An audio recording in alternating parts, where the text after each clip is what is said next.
今天是降佛节，藏语里叫兰巴推前。我祝大家身体健康，万事如意，扎西得力。布达拉宫的镇店之宝是罗给夏尔像，好吧，罗给夏尔古。在公元7世纪的时候，松赞干布从尼泊尔引请一尊檀香木天然形成的观音像，此像呢非人工雕塑，是自然现身的佛像，尊贵无比。据史料记载，在松赞干布时期派一位比丘去天竺与尼泊鲁交界的一片森林中，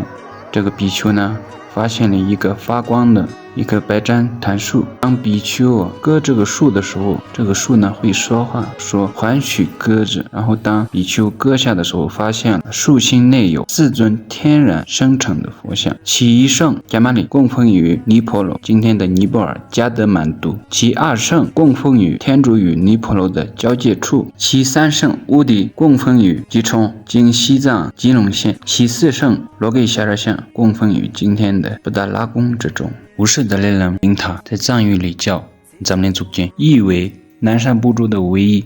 庄严，也就是人世间独一无二的珍宝，用119082.37两黄金制造，而且台面上镶嵌了18000多颗天然珠宝。塔内呢，五世达赖喇嘛的真身法体、释迦牟尼、燃丁古佛、88等国家著名人物的舍利子和松赞干布还有宗喀巴大师的衣物，以及五世达赖喇嘛一生中大量著作原稿，然后塔内珍藏的一些珍贵文物的来源。五世达赖喇嘛去接见顺治皇帝的时候，首次赐给了一个比2个大拇指还大的象水珠。他在塔的中间还有从松赞干布印度玛加达引来的月松佛的舍利子。还有这忽必烈第一次听88讲经时候赐给了一颗百灵鸟蛋大小的释迦牟尼舍利子。然后据史料记载，东晋母帝司马丹曾与印度东部的一些小国交战时，迎来了释迦牟尼像和这颗释迦牟尼舍利子。后来呢，隋炀帝将释迦牟尼像及舍利子引到了长安，唐太宗将释迦牟尼像作为文成公主的嫁妆送到了西藏。这颗呢就是现在大昭寺里供奉的释迦牟尼的2岁像。这颗舍利子是成吉思汗征服西夏的时候从宁夏银川迎来，成为了这个元代各地所供奉的圣物。后来呢，忽必烈赐给了88，然后萨迦王朝解体前呢一直供奉在萨迦寺。萨迦政权崩溃后萨迦喇嘛萨桑广布送给了江孜王哈布巴萨，长期供奉在江孜大殿中。藏巴汗统治时期藏巴平措兰杰从江孜引到了日喀则供奉。富士汗将消灭藏巴汗的时候呢，又从日喀则引到了拉萨，送给了五世达赖喇嘛。第2颗呢塔内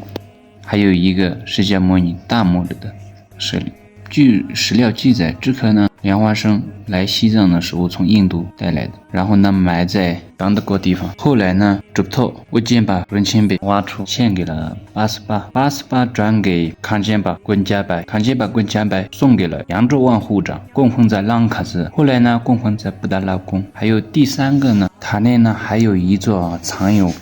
22颗释迦牟尼舍利子的佛塔一座。这个呢是哲布乌坚巴用重金从印度王比达斯纳手里买来的，供奉在贡布兹拉嘎，后来呢也供奉在布达拉。还有一个莲花生的弟子比如占呢来藏的时候从印度带来了一颗释迦牟尼舍利子。这颗呢后来庞木珠巴得到了这颗，然后送给了他的弟子达隆什巴扎西巴。达隆什巴扎西巴将此圣物呢供奉在达隆寺的一尊释迦牟尼佛像的腹内。达隆寺被烧了以后呢，活佛帕朗将这颗舍利子送给了江孜波康措巴寺。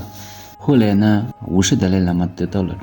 这颗塔内呢还有很多圣物五世达赖喇嘛阿瓦罗桑家族灵塔殿位于皇宫西大殿西侧，村街新喷错 no 这个殿面积达776.2平方米，建造于1690年至1693年。殿内呢供奉着5世、10世、12世达赖喇嘛精致灵塔及8座银质山石佛塔。在灵塔和佛塔面前呢还供奉着紫条鎏金制作的永久性贡品8吉祥位、8象端、8端象、西正宝、5妙玉、纯银曼陀罗、墙上还存放着经书1640多部经典，其中这些经典中包括甘珠尔、丹珠尔、大般若、八千松等珍贵佛学典籍。四柱墙壁上用朱砂绘制仙尊无量寿佛壁画。谢谢大家。